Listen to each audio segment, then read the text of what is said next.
Hello students, BA first year economics paper second में आज हमारा टॉपिक है इकोनॉमिक प्लानिंग और डेवलपमेंट प्लानिंग, यानी कि आर्थिक नियोजन तथा विकास योजना।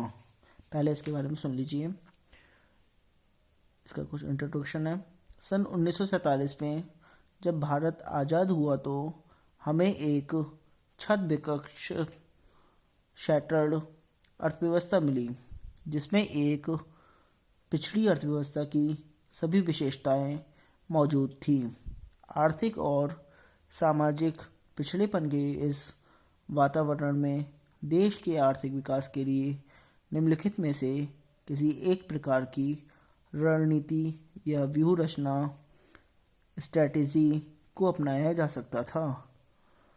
रणनीति से आशय किसी समस्या का समाधान करने के लिए उपलब्ध विभिन्न विधियों में से सोच समझकर चयन करने से है।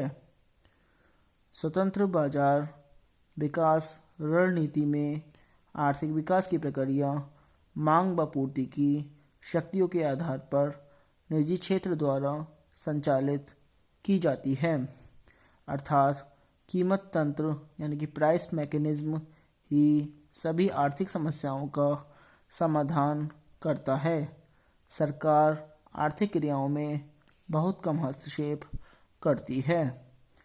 प्लान्ड डेवलपमेंट मतलब योजनाबद्ध विकास रणनीति में सरकार देश के आर्थिक व सामाजिक विकास में न केवल मार्गदर्शक बनती है, बल्कि विकास व समृद्धि की प्रक्रिया में प्रत्यक्ष रूप से भागीदार होती है। अतः सन 1991 से पूर्व तक भारत में आर्थिक विकास की योजनाबद्ध रणनीति अपनाई गई। यद्यपि भारतीय संविधान निजी पूंजी के स्वामित्व तथा संचय एवं बाजार शक्तियों की अंतःक्रिया की अनुमति देता है। अब इसका मीनिंग, आर्थिक नियोजन और विकास योजना का अर्थ। आर्थिक नियोजन का अर्थ प्रमुख आर्थिक निर्णय करना है, जिससे संपूर्ण अर्थव्यवस्था की गहन जांच पड़ताल के आधार पर एक निर्धारक सत्ता यह निर्णय करती है कि क्या और कितना उत्पादन करना है तथा उनका बंटवारा किस प्रकार किया जाए। वस्तुतः यह आगतों के आदर्श संयोग प्राप्त करने की एक विवेकपूर्ण विधि है। इसकी सहायता से पूंजी निर्माण की ऊंची दर को प्राप्त किया जा सकता है। इसी कारण आर्थिक विकास की दर को तीव्र बनाने के लिए आर्थिक नियोजन तकनीक का प्रयोग किया जाता है। इसकी डेफिनेशंस हैं यानी कि परिभाषाएं। पहले इसमें सुन लीजिए। आर्थिक नियोजन की परिभाषाओं के संबंध में अर्थशास्त्रियों में मतैक्य नहीं है।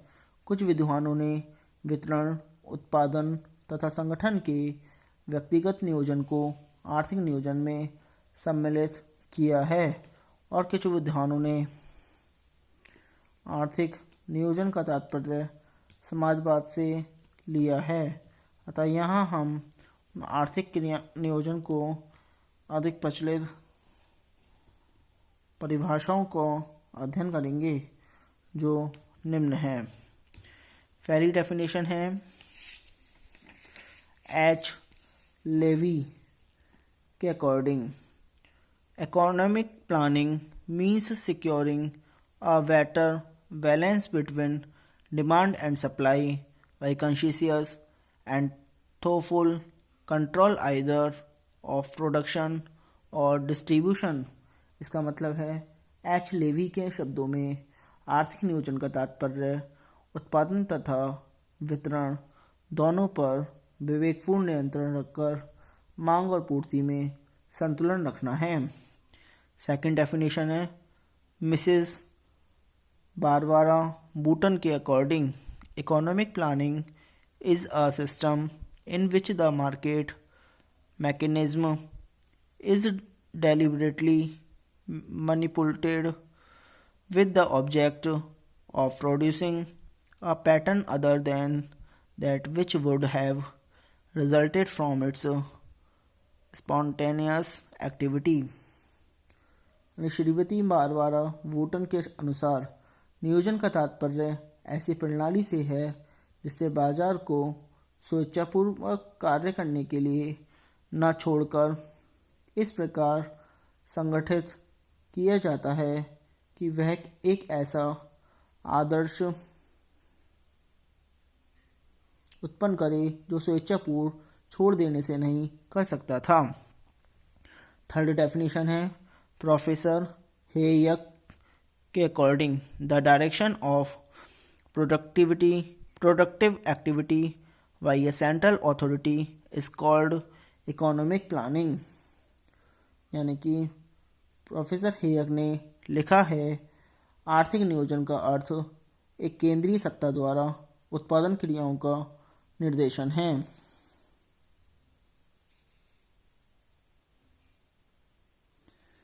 निष्कर्ष रूप में हम कह सकते हैं कि नियोजन एक निश्चित समय में सुनिश्चित एवं सुपरिभाषित लक्ष्यों की प्राप्ति के लिए आर्थिक शक्तियों का विवेकपूर्ण ढंग से समन्वय एवं नियंत्रण करने हेतु आर्थिक संगठन की एक प्रणाली है।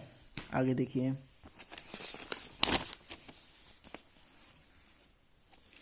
Need of economic planning in India.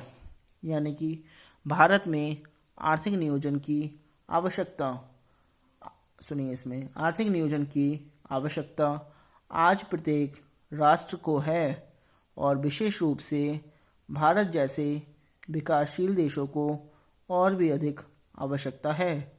कारण यह है कि भारत की अर्थव्यवस्था गरीबी के दुष्चक्र में फंसी हुई है, जिसे तोड़ने के लिए संगठित एवं नियोजित प्रयत्नों की आवश्यकता है।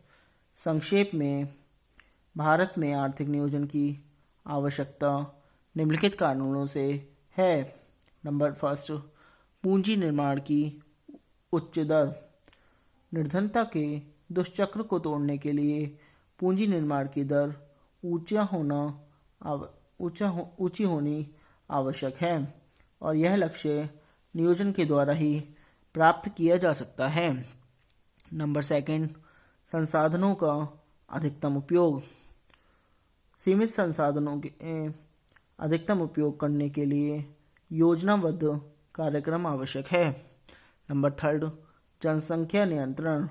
देश के आर्थिक विकास के लिए बढ़ती हुई जनसंख्या का नियंत्रण आवश्यक है, जो नियोजित विकास के आधार पर ही संभव होता है। नंबर फोर्थ, बेरोजगारी का निवारण। भारत में बेरोजगारी की स्थिति काफ़ी गंभीर है, अतः आर्थिक विकास की गति को तीव्र करके बेरोजगारी दूर करने के लिए आर्थिक नियोजन आवश्यक है। नंबर फिफ्थ है तकनीकी विकास। भारत में तकनीकी विकास का स्तर पिछड़ी हुई अवस्था में है, अतः तकनीक विकास को प्रोत्साहन देने के लिए नियोजन आवश्यक है। नंबर सिक्स, पूंजीवाद के दोषों की समाप्ति। इसमें पूंजीवाद के दोषों की समाप्ति के लिए पूंजीवाद में उत्पादन एवं वितरण की व्यवस्था दोषपूर्ण होती है, जिसमें सुधार नियोजन की सहायता से ही हो सकता है। नंबर सेवेंथ, अन्य कारण। भारत में नियोजन की आवश्यकता अन्य कारणों से भी है, जैसे नंबर देश की आवश्यकता अनुसार आधारिक संरचना का विकास, संतुलित आर्थिक विकास, आत्मनिर्भरता की प्राप्ति, सामाजिक समानता, कल्याणकारी राज्य की स्थापना, उच्च जीवन स्तर। इसमें एक और है, भारतीय योजना आयोग ने नियोजन की परिभाषा इस प्रकार दी है। नियोजन अनिवार्य रूप से परिभाषित सामाजिक लक्ष्यों के अनुसार विभिन्न संसाधनों के अधिकतम सामाजिक लाभ के लिए संगठित और उपयोग करने की एक प्रणाली है। नियोजन की अवधारणा के प्रमुख दो अंग हैं: लक्ष्यों के लिए अपनाई गई पद्धतियां और उपलब्ध साधनों और अनुकूलतम आवंटन के संबंध में ज्ञान। एक रॉबिन्सन ने आर्थिक नियोजन की निम्न परिभाषा दी है। आर्थिक नियोजन हम लोगों के युग की अचूक औषधि है। कल्याणकारी राज्यों के आदर्शों को प्राप्त करने का एकमात्र साधन आर्थिक नियोजन ही है। आगे देखिए, अब आता है major aims and objectives of economic development under different 5 year plans, यानी कि विभिन्न पंचवर्षीय योजनाओं के प्रमुख लक्ष्य व उद्देश्य।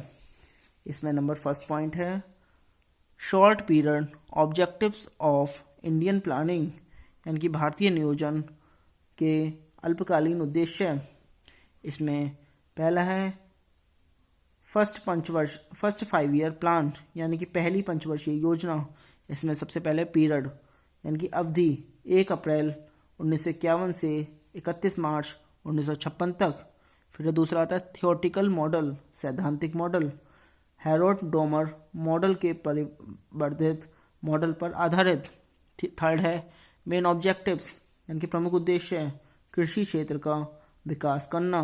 फोर्थ है अदर ऑब्जेक्टिव्स, अन्य उद्देश्य, यानी कि शरणार्थियों का पुनर्वास करना, द्वितीय विश्व युद्ध और विभाजन से क्षतिग्रस्त अर्थव्यवस्था का पुनरुत्थान करना, खाद्य समस्याओं का समाधान करना, मुद्रास्फीति का नियंत्रण करना, लघु व कुटीर उद्योगों का पुनरुद्धार और औद्योगिकरण की पृष्ठभूमि तैयार करना। फिर आता है सेकंड 5 ईयर प्लान। इसमें भी नंबर फर्स्ट मतलब दूसरी पंचवर्षीय योजना। इसमें भी नंबर फर्स्ट पीरियड है, यानी कि अवधि 1 अप्रैल 1956 से 31 मार्च 1961 तक। फिर है थियोटिकल मॉडल, यानी कि सैद्धांतिक मॉडल, पीसी महालोनिवस के असंतुलित विकास के मॉडल पर आधारित, यानी कि आगत निर्गत विकास मॉडल। थर्ड है मेन ऑब्जेक्टिव्स, यानी कि प्रमुख उद्देश्य, तीव्र औद्योगिकरण करना। फोर्थ है अदर ऑब्जेक्टिव्स, अन्य उद्देश्य, राष्ट्रीय आय में पर्याप्त वृद्धि करना, तीव्र औद्योगिकरण जिसमें आधारभूत व भारी उद्योगों पर विशेष बल देना। फिर है आज के लिए इतना ही, बाकी का हम अगली वीडियो में कराएंगे। Thank you very much.